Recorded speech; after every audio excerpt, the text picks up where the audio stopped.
초기 유튜브 성장시키기 댓글과 광고. 1. 유튜브 알고리즘과 초기 성장의 어려움. 유튜브의 알고리즘은 기본적으로 사람들이 영상을 보고 일정 시간을 시청해야만 노출을 시켜주는 방식입니다. 즉, 유튜브는 처음 올린 영상에 대해 별다른 노출을 하지 않으며 시청자들의 반응, 조회수, 시청 시간 등을 바탕으로 영상의 가치를 평가한 후 노출을 결정합니다. 이런 이유로 채널 초기에는 조회수를 얻는 게 굉장히 어려운 일입니다. 영상 하나만으로 조회수가 폭발적으로 늘어난다면 정말 대단한 일이지만 대부분의 유튜버는 처음에는 조회수 10개도 넘기기 어려운 상황을 겪습니다. 그래서 유튜브가 알아서 노출시켜준다는 생각만 하고 있으면 결국 성장을 놓치게 될 수 있습니다. 하지만 댓글과 광고를 활용하는 방법을 잘 활용한다면 채널 초반에도 효과적으로 조회수를 올릴 수 있습니다. 이제 두 가지 방법을 어떻게 활용하는지 자세히 설명드리겠습니다. 2. 댓글 활용 방법. 댓글은 다른 채널에 내 채널을 노출시키는 가장 기본적인 방법 중 하나입니다. 하지만 댓글을 다는 방법이 단순히 댓글 달기로 끝나는 것이 아니라 어떻게 효율적이고 전략적으로 댓글을 달 것인가가 중요합니다. 1. 비슷한 채널 찾기. 먼저 해야 할 일은 내 채널과 비슷한 콘텐츠를 운영하는 다른 유튜브 채널을 찾는 것입니다.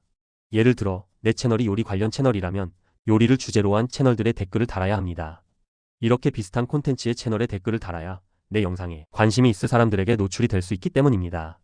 이 채널의 활동 상태 확인. 댓글을 달기 전에 중요한 점은 그 채널이 활발하게 운영되고 있는지 확인하는 것입니다.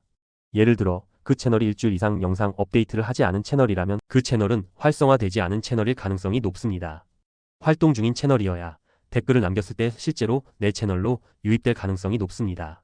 3. 최근 영상의 댓글 상태 확인. 활성화된 채널을 찾았다면 그 채널에서 최근에 올린 영상에 달린 댓글들을 확인해 보세요. 그 채널이 댓글에 성실하게 답변을 달고 있는지 확인하는 것이 중요합니다. 성실하게 댓글에 답변을 달아주는 채널이라면 내가 댓글을 달았을 때도 더 많은 사람들이 내 댓글을 볼 확률이 높습니다. 4. 댓글을 단 사람의 채널 확인.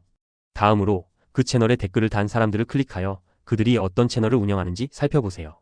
그리고 그 사람이 내 채널과 비슷한 콘텐츠를 운영한다면 그 사람도 내 채널에 관심을 가질 가능성이 높습니다. 따라서 상호작용을 위해 그 사람의 채널에 다시 댓글을 달고 소통을 이어갑니다. 5. 댓글 파도타기. 이 과정을 반복하면서 댓글 파도타기를 합니다. 댓글 파도타기란 댓글을 통해 여러 유튜버들과 연결을 만들고 이 연결을 통해 내 채널을 자연스럽게 노출시키는 방법입니다. 댓글을 다는 목표는 비슷한 주제의 유튜버들과 상호작용하여 서로 노출을 높이는 것입니다. 하지만 이 과정은 적당히 해야 한다는 점이 중요합니다. 3. 댓글 활용 시 주의할 점. 댓글을 활용할 때 몇 가지 주의사항이 있습니다. 이 점들을 지키지 않으면 오히려 유튜브 알고리즘에서 스팸으로 처리될 위험이 있습니다. 1. 구독 요청, 좋아요, 유도 금지. 댓글을 달 때 구독해주세요, 좋아요, 눌렀어요와 같은 직접적인 홍보성 댓글은 피해야 합니다. 이런 댓글은 유튜브 알고리즘에서 스팸 댓글로 처리될 수 있습니다. 그런 댓글은 채널 광고처럼 보이기 때문에 조회수나 시청 유지 시간에 도움을 주지 않습니다. 이 영상 끝까지 보고 댓글 달기. 댓글을 달기 전에 영상을 끝까지 시청하는 것이 중요합니다. 영상 내용을 제대로 이해하지 못한 채 댓글을 달게 되면 유튜브 알고리즘이 이를 어뷰징으로 판단하여 페널티를 줄 수 있습니다. 따라서 영상 끝까지 보고 나서 댓글을 다는 습관을 들여야 합니다. 3. 댓글을 다는 채널의 주제와 관련된 댓글만 달기. 댓글을 달 때는 반드시 내 채널과 주제가 비슷한 채널에만 댓글을 달아야 합니다. 예를 들어 내 채널이 뷰티 관련 채널이라면 뷰티 채널에 댓글을 다는 것이 좋습니다.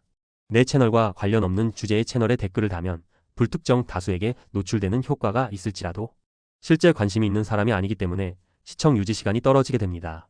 4. 댓글 파도타기 너무 자주 하지 않기. 댓글 파도타기를 지나치게 많이 하면 댓글만 많이 달리지만 조회수는 적은 현상이 발생할 수 있습니다. 이런 채널은 조회수에 비해 댓글 수가 비정상적으로 많을 수 있기 때문에 유튜브가 이를 이상하게 판단할 수 있습니다. 댓글 파도타기는 구독자 100명이 될 때까지 하는 것이 좋습니다. 그 이후에는 적당히 소통하면서 댓글을 달아야 합니다. 4. 광고 활용 방법. 댓글을 활용하는 방법 외에도 광고를 통해 유튜브 채널을 빠르게 노출시킬 수 있습니다. 광고는 유튜브 자체 광고 시스템을 통해 내 영상을 유료로 노출시키는 방식입니다. 광고는 일정 금액을 지불하고 내 채널이 검색이나 탐색을 통해 더 많은 사람들에게 노출되게 합니다. 광고 설정. 광고는 유튜브 내에서 구글 애드센스를 통해 진행할 수 있습니다. 예산에 맞춰 광고를 설정하면 내 영상이 추천 영상이나 검색 결과에 등장하게 되어 더 많은 시청자를 유입시킬 수 있습니다. 효과적인 광고 활용.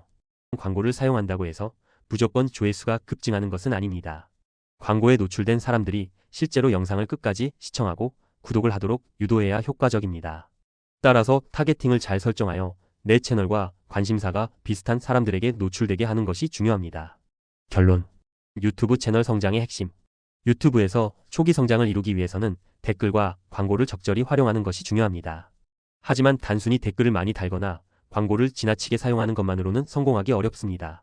내 콘텐츠의 질과 시청자의 관심을 끌 수 있는 방식으로 댓글을 다는 것이 핵심입니다. 또한 구독자 100명을 모은 후에는 유튜브가 검색이나 탐색에 내 영상을 노출하기 시작합니다. 이때부터 채널 성장의 길이 열리며 조금 더 안정적인 성장 궤도에 오를 수 있습니다.